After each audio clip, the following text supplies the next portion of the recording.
They see me now. They see me now as the guy that with his shirt off who can do 4,030 pull-ups in 17 hours, who can run 205 miles in 39 hours, who can do all this crazy shit. But what they don't understand is they don't understand the journey that it took me to get to this point. I went from 175 to almost 300, to 297 was my heaviest. And I started finding things that was comfortable. And the more things I found comfortable, the more uncomfortable my mind was. Because that voice I was telling you about, it always was there. I was just trying to avoid that conscience. I wanted to be left alone from that conscience, and it wouldn't leave me alone. And I said, the first thing I gotta start doing is facing every fucking fear I have. No matter what the fuck it is, man. And these things would keep me up, and no one, people who are hearing this shit, they will never really understand and grasp when you face these things, and so many things, how they keep you up and haunt you at night. I started working out like somebody.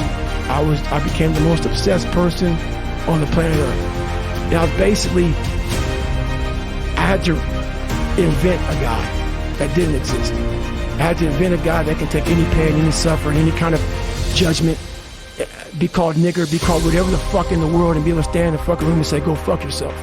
I had to build this callous mind, and I built it through suffering. I built it through downright fucking just crushing myself. If it was raining outside at 3 o'clock in the fucking morning, if it was snowing, the first instinct is don't go out there and do shit. My instinct was, we gotta fucking go out there. Anything that was fucking horrible in my life that I would normally say no, that was inhumane to most people, I had to go do it. And I started callousing my mind at this point in my life. And I lost the weight. And I started realizing through this process that the fucking mind is what you created. And I started opening different doors that I didn't think were even there, that I didn't think even existed. And the more doors I opened up, the more I started realizing that my potential is damn near endless. And it changed my whole mindset. So I went through, and that journey is a priceless journey that is hard for me to even explain to people because it sounds so quick and easy. Like I just lost this weight and I went through 3 hell weeks, I went to ranger school, went to Delta Force Select, whatever it is. It was brutal. It's a brutal journey every fucking day. And every realize this is part of the process. This is part of the journey. I had to realize this was part of my process versus just saying, like I used to, I'm just not good enough. If I'm not good enough, we always say that shit. If it's not good enough, maybe try something else. I'm gonna fucking make myself good enough. And that became my mentality. I'm gonna make myself good enough. And so it's how I start talking to myself and putting myself in a whole different category, and that would fuel me the next day. And I just kept using that as fuel and fuel. No one would do this shit. No one would do this shit. You're the baddest motherfucker around. You're the baddest motherfucker ever lived.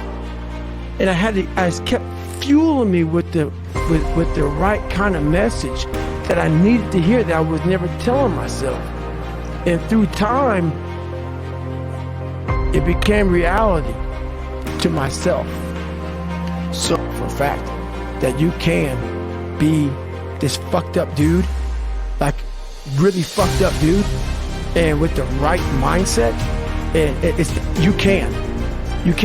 But you have to go into those dark chambers that we often shut off, and you gotta open them up. You gotta open up and fight that fucking demon, get in there, talk to that motherfucker and say, what's up?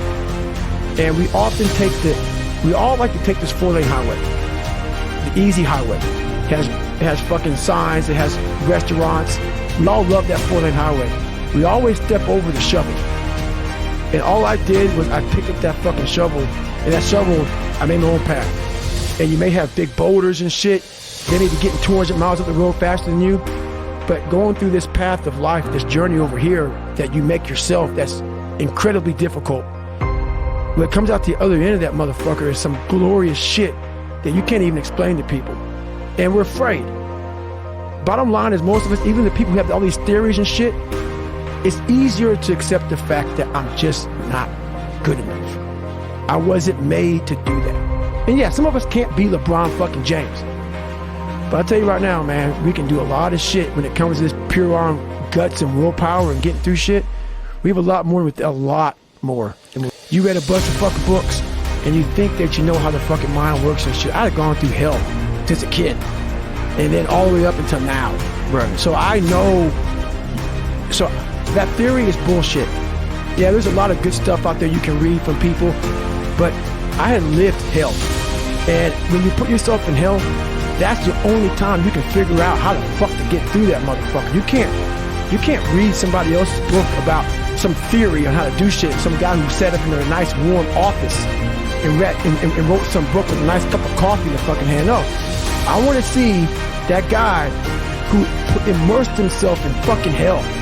And he thought about quitting and leaving and his wife and his kids, and why am I here? Is it worth it? All this crazy shit. And still said, and found out a way to get through it. So basically that's the bottom line of it all. We all want to read about how we can quickly get somewhere. That's why the 6-minute abs and all sort of shit is so powerful. You may get some results from it, but they're not permanent. The permanent result comes from you fucking, I say it all the time, you have to suffer. You have to make that a tattoo on your fucking brain, so when that hard time comes again, you don't forget it. You may forget it for a second, but you can go back in the cookie jar, I call it. It's something that we've all endured. I call it the cookie jar, and we often forget how hard we are, but you gotta reflect back. Take a couple seconds to reflect. I've been through this, I've been through that. And then remind yourself, I'm a bad motherfucker.